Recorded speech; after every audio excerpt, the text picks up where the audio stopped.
It's Tuesday, the 17th of February, 2026. Welcome to the Fast 5 Business News by Fear and Greed, where we give you the top 5 business stories you need to know in just 5 minutes. I'm Michael Thompson, and good morning, Sean Aylmer. Morning, Michael. Sean, 5 stories in 5 minutes. Before we get into it, though, a reminder that if you're listening on Spotify and are listening through the Daily Drive playlist, that playlist is going to disappear very, very soon. So if you want to keep listening to us, please hit follow on the Fast 5. Follow.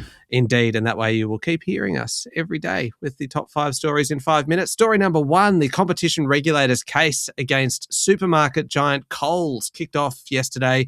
This is happening in the federal court. It's a landmark legal action which will really test what is defined essentially as a discount from retailers. The ACCC is alleging that Coles deliberately used promotions to disguise big price rises in a bid to maintain returns. The actions meant that shoppers got the impression that hundreds of products were getting cheaper when actually they were getting more expensive. The watchdog is alleging that Coles misled shoppers. It was day one of the 10 days of hearings. The case has major ramifications, obviously, for Coles, but for Woolies, Aldi, the ACCC as well. Woolies will face the federal court later in the year in a similar claim.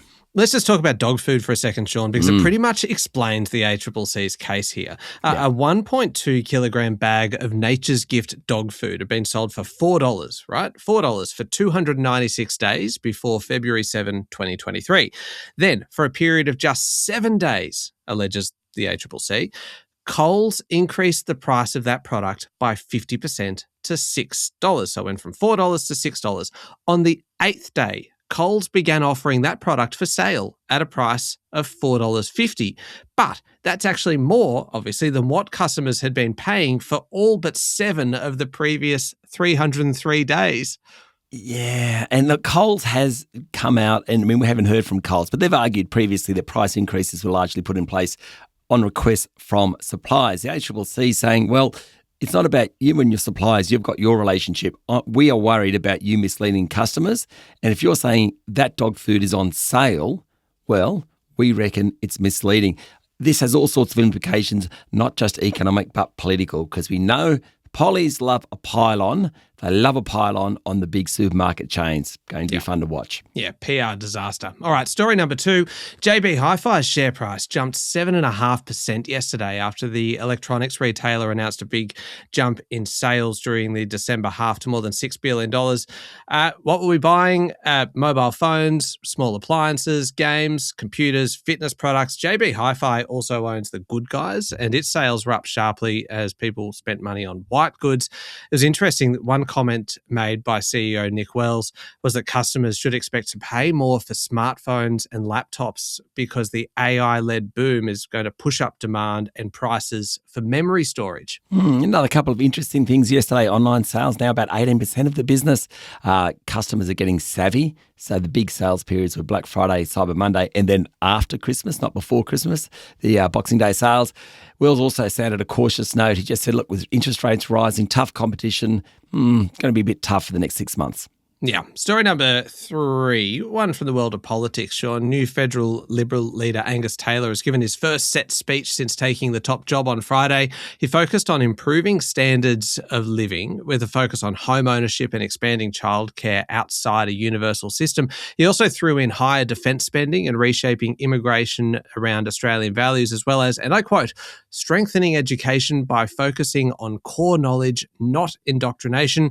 He also promised to go to the next election pledging tax cuts. And he didn't shy away from the idea that Susan Lee had planned to release a migration policy that banned immigration from high-risk geographies like the southern Philippines.